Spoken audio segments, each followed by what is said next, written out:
Hello again, everyone. It's me, Johnny. I want to thank you for checking out my channel. Today I'm going to do a teaching on faith. Something a little different, but I had the privilege to teach a course at my church on biblical health and nutrition, reversing chronic disease. And we had a lot of fun.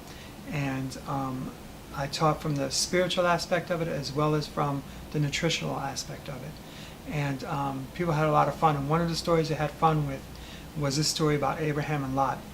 And this story, takes place in the book of Genesis, and it talks about relationships. It talks about trusting God. And this story, if you just look at it from Genesis, you miss the bigger picture of how God can turn things around. And as you know my story, at one time I was diagnosed with possibly stage 4 non-Hodgkin's lymphoma, and I was able to turn around with nutrition, with what I meditated on, what I focused on. It's just not what you eat that affects your body, but it's also what you focus on, what you meditate on. What's the song that you're playing over and over and over and over in your head? The constant song that you're playing. Is it a song of doubt and unbelief, unworthiness, that you feel just beat down, from life? Or is it the other side? One of victory, one of overcoming, one of being successful, And the Bible is powerful when you really, I don't look at it from a religious viewpoint, but I do love to study it. And this is one story that really gets me. And every time I heard about Lot, it always seems like Lot was always getting in trouble. And that's one perspective of it. But the bigger picture is that God had a plan and He turned it around. And I want to know, if you're suffering from chronic disease, if you're suffering from an ailment, or even losing weight, it's like I said, it's just not what you put. Food is one aspect of it, but it's also what you meditate on, what you focus on, because you're wired to meditate. There's different forms of meditation, but you're wired to meditate. It's either that song, that problem that you have is just going to keep on going and going and going and going, over and over and over in your head. And you start pushing the cortisol out, and you get into flight mode, and now your immune system's suppressed. All right? When you can turn around and focus on something positive. Okay, see yourself as victorious. See yourself as overcoming, instead of being full with doubt and unbelief.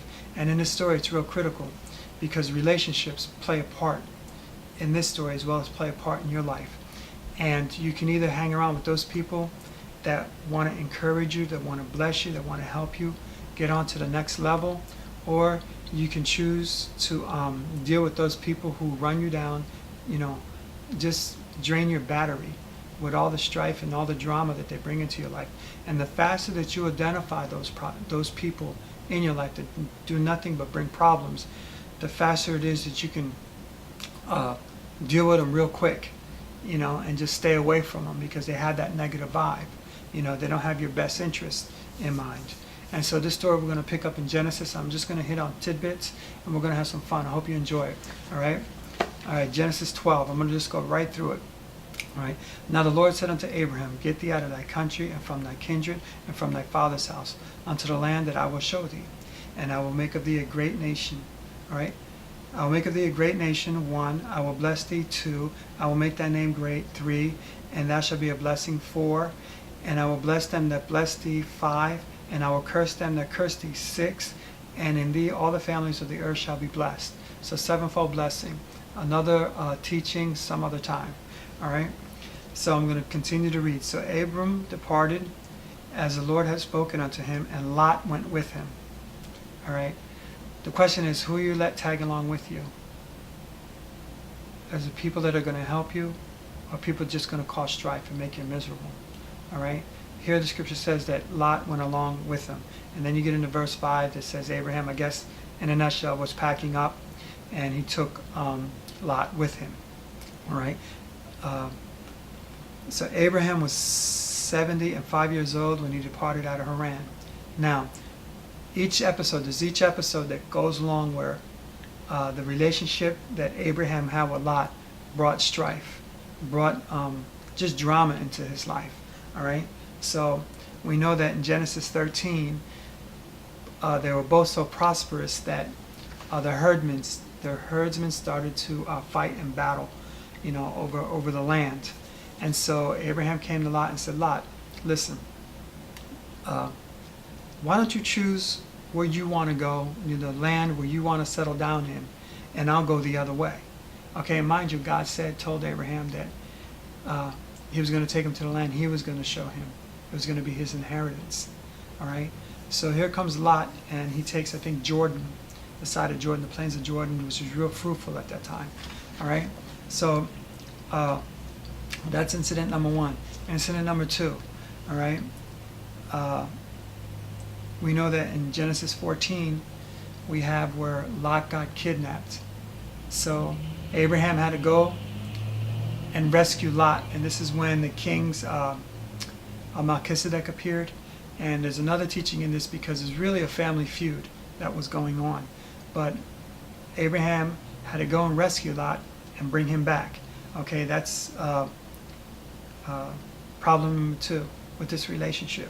Okay, now Genesis 18, before God was going to destroy Sodom and Gomorrah, we know that Abraham tried to barter or make negotiations with God and said, if you find, I think he started out with 50 righteous, then 45, then 40, then 30, then 20, then 10.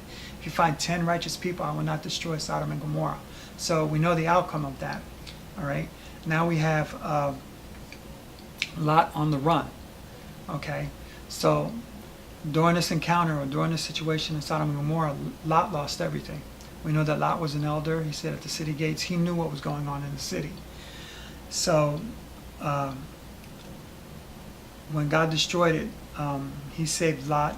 Lot lost his wife, he lost his house, he lost everything that he had, all his possessions, and he just made it out of there with his 2 daughters. So that's another situation that he got into, right? Now we pick up the story in Genesis 19 when Lot is living in a cave. Okay, he done lost everything, lost his wife, lost everything that he had, and he just ended up living in a cave with his 2 daughters, a nomad. All right, and we know that his daughters came up with a plan, that a brilliant plan, being that they didn't have a men, they lost their men during what happened in Sodom and Gomorrah. We know that they just came up with a brilliant scheme to get their father drunk and to be intimate with him. And we know that they both had children, and the elder one gave birth to a child named Moab, and he was the father of the Moabites. So we know that the Moabites now are linked back to Lot, okay, the way this story unfolds, because if you just read it in Genesis, you miss the beauty of it, of how God can turn things around. And that's what this teaching is on, is we know that in the book of Deuteronomy, when the children of Israel went in to take the land, that God told them to not to mess with the Moabites. Don't even go near them, don't even battle them, just leave them alone and just move on. All right, why? Because God had a plan. There was something that God had that he was going to do. Now remember, these were the children of Lot that they were dealing with. All right, so we know that this story picks up, and the beauty of it picks up in the book of Ruth. Now we know that the story of Ruth, we always hear about the redemption part of it, but how did God redeem them? How did God bring them back into the fold? And you have a woman named Naomi, who was from Israel. She went into the land of Moab, and we find out that her husband died, and her sons had married 2 women from that area, and both sons had died. So she had nothing. She was a widow, and she decided to return back to the land of Israel. And I say Israel, some people say Judah, whatever. But she went to go back home. So we know that one of her daughter-in-laws came back with her, and her name was Ruth. Now, in a nutshell, I'm going to go quick. We went back to the land, and we know that Naomi had a relative, a rich relative. His name was Boaz.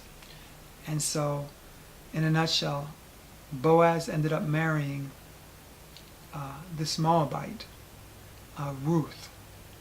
And the beauty of it is that when you study the genealogy, we know that,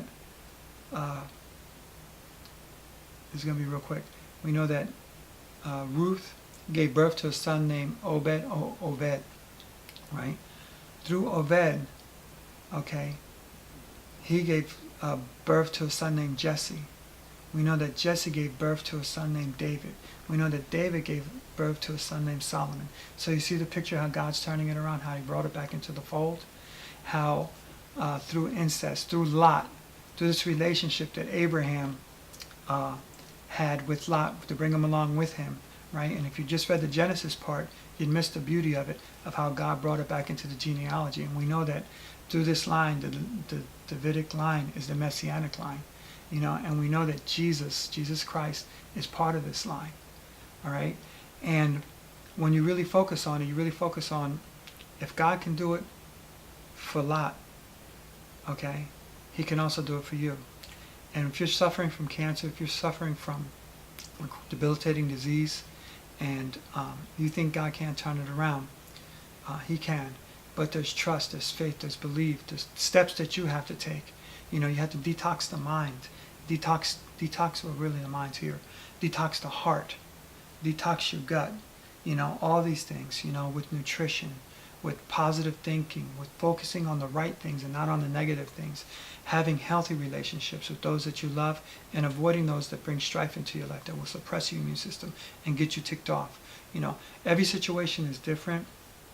And for me, I've reconnected with, in my spiritual walk, that that God has a plan for my life, you know, and I see myself as being healthy, no matter what the doctor said to me, no matter what.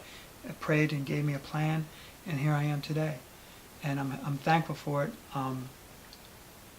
If he can do it for me, he can do it for you.